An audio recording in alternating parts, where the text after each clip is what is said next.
오늘은 지난주 이어서 사도행전 17번째로 강해를 하려고 합니다. 예루살렘 교회가 성령의 충만을 받고 그 다음에 기적의 역사가 일어나고 그리고 12명이 120명이 되고 120명이 많은 사람한테 복음을 전하면서 큰 무리가 되어서 사람들이 막 교회로 몰려오기 시작했습니다. 그런데 몰려오다 보니까 많은 문제가 생기게 된 거예요. 그래서 7명의 일꾼들을 뽑기로 해서 7명을 뽑았습니다. 그리고 그들로 하여금 구제하는 일이라든지 모든 봉사하는 일이라든지 이런 것들을 하게 하고, 우리 사도들은 말씀을 전념하고 기도하는 데를 전념하자. 우리가 말씀에 전념하고 기도하는 데 전념할 때에 수많은 사람들이 몰려왔지 않느냐. 그러면서 지난주까지 7명을 뽑게 되었습니다. 그런데 그 가운데 7명 중에 한 사람 스데반입니다. 스데반의 이야기가 오늘 6장 8절부터 15절 그리고 이제 다음 주에 있을 7장으로 계속 연결이 되어 가는데, 이 스데반은 특별한 사람이었습니다. 7명을 뽑을 때도 조건이 있었습니다. 7명을 뽑을 때에 첫째는 성령 충만한 사람을 뽑아라. 두 번째는 지혜 충만한 사람을 뽑아라. 세 번째는 사람들에게 칭찬받는 사람 뽑아라. 이 7명 거기에 다 합격한 사람들이에요. 그런데 그 가운데 오늘 스데반이라는 사람이 7명 중에 한 사람이 나오는데, 이 사람은 어떤 사람이었느냐라고 하는 것입니다. 오늘 6장 8절에 보면 이렇게 말합니다. 스데반의 은혜와 권능이 충만하여 큰 기사와 표적을 민간에 행하니 그랬어요. 스데반은요 집사 아니에요. 그런데 막 표적을 행하고 기적을 행하고, 그 스데반의 은혜와 권능이 충만하니까 사람들에게 그런 일을 행하게 됐다라고 하는 사실이죠. 자, 우리는 사도들만 현대적으로 얘기할 때면 목회자들만 어떤 이렇게 역사가 일어나는 것이 아니라 지금도 우리 성도들에게 하나님의 은혜와 권능이 충만하면 이런 기적적인 역사들이 일어나게 되는 거예요. 근데 이런 것을 보면서 그때의 종교 지도자들이 가만히 둘 리가 없는 거예요. 스데반은 누구의 이름으로 그렇게 했느냐 하면 예수 그리스도의 이름으로 표적과 기사를 행한 거예요. 그분들이 어떤 사람들이, 종교 지도자들이 예수 그리스도를 십자가에 죽였던 분들 아니에요? 그런데 예수 전하지 말라고 베드로에게도 얘기하고 그랬는데, 또 7 집사 중에 한 사람 스데반이 예수의 이름으로 막 기적의 역사를 행하니까 이래서는 안 되겠다, 죽여야 되겠다.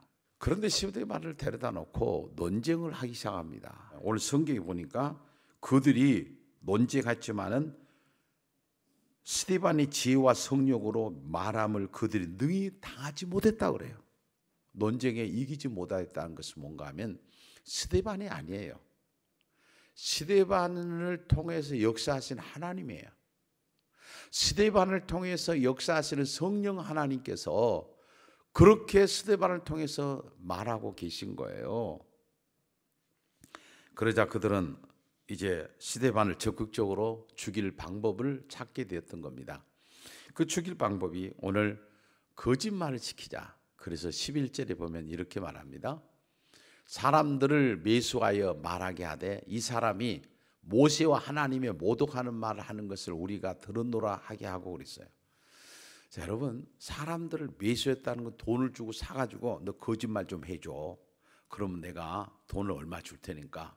그래가지고 매수한 사람들을 데리고 거짓말을 이제 시키도록 했습니다. 법정에서는 증인들이 굉장히 중요하죠. 그런데 거짓말을 하게 하는데, 거짓말을 무슨 거짓말을 하느냐? 11절에 이렇게 말합니다. 사람들 매수하는 말하게 하는데 이 사람이 모세와 하나님의 모독하는 말하는 걸 우리가 들었노라 그래요. 언제 들었어요? 매수해갖고 왔지. 100% 거짓말이에요.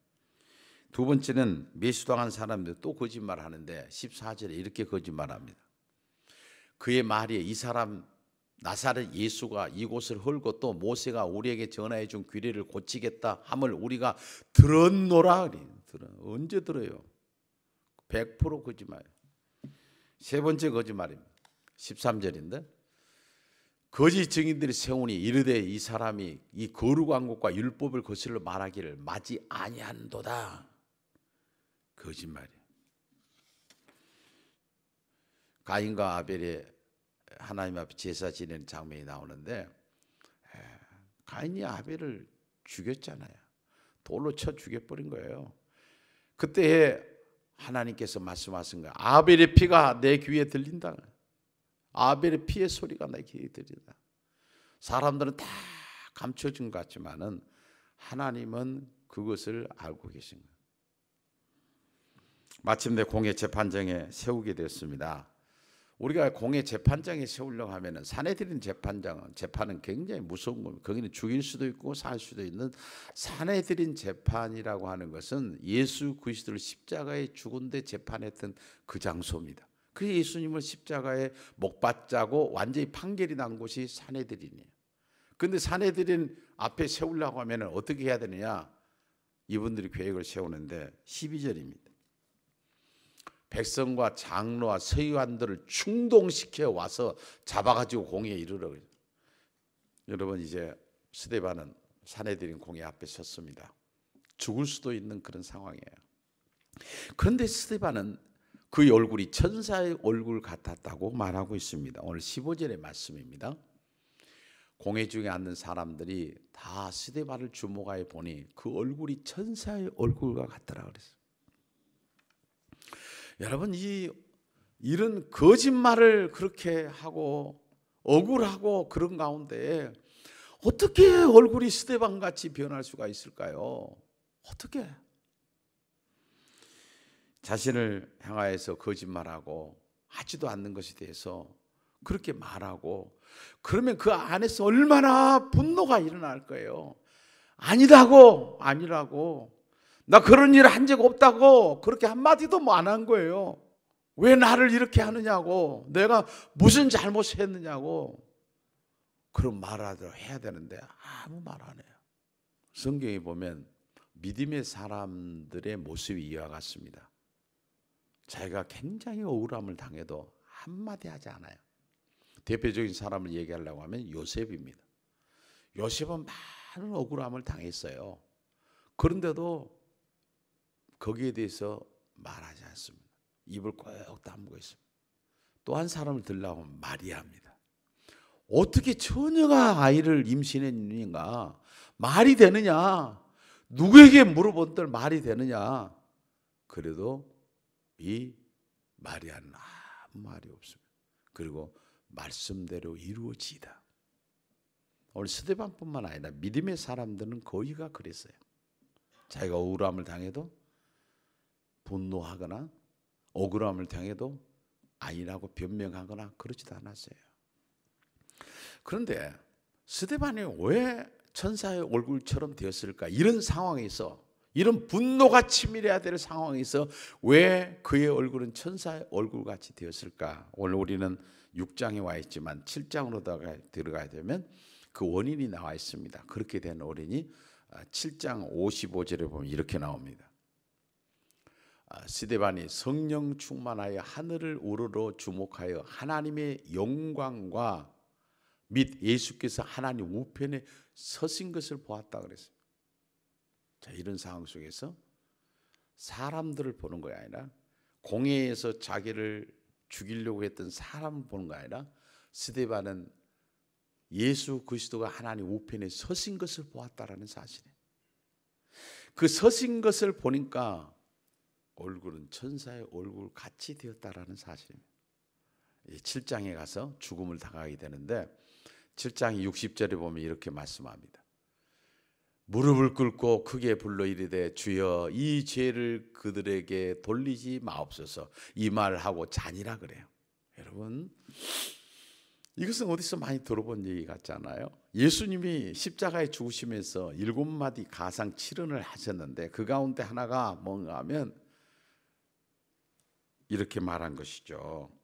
누가복음 23장에 보면 이렇게 말씀합니다. 예수께서 이르시되 아버지 저들을 사하여 주옵시고 자기들이 하는 걸 알지 못합니다. 지금 스데반이 말한 것과 거의 똑같은 내용이에요. 하나님, 저들이 잘 몰라서 그래요. 그러니까 저들 몰라서 그러는 거 용서해 주세요. 다시 말하면 스데반은 죽어가면서 예수님의 마음을 품은 자입니다. 모세가 하나님께 십계명을 받으러 시내산을 오르라고 그러니까 올라갔어요. 우리 십계명을 받았어요. 그리고 십계명을 받아가지고 하나님께로 받고 하나님 음성을 듣고 그리고 내려오는데 모세의 얼굴을 보니까 광채가 얼마나 나는지 사람들이 보지를 못한 거예요. 우리는 마음에 있는 것을 속일 수가 없는 것이죠. 얼굴로 나오는데 스데반은 예수 그리스도를 마음에 언제나 항상 모시고 그분이 자기를 지배하도록 한 거예요. 올해 새해가 되었는데 우리의 모습도 우리 스데반처럼 예수님 때문에 좀 밝아지고 예수님 때문에 천사의 얼굴 같이는 안 되더라도 예수님의 내 마음의 왕자에 계셔서 그분이 주인이 돼가지고 모든 것 가운데 예수님이 주장하도록 내어놓고 우리의 모습이 정말 천사의 모습과 같이 되어져 가는 것을 보면서 사람들이 말할 겁니다. 왜 당신은 무슨 일이 있어요? 그렇게 얼굴이 밝나요? 당신이 들어오면 여기가 환해져요. 왜냐하면요, 내 속에 예수 그리스도가 계시기 때문이에요. 그렇게 감동을 줄 수 있는 그런 성도들로 살아갔으면 좋겠습니다.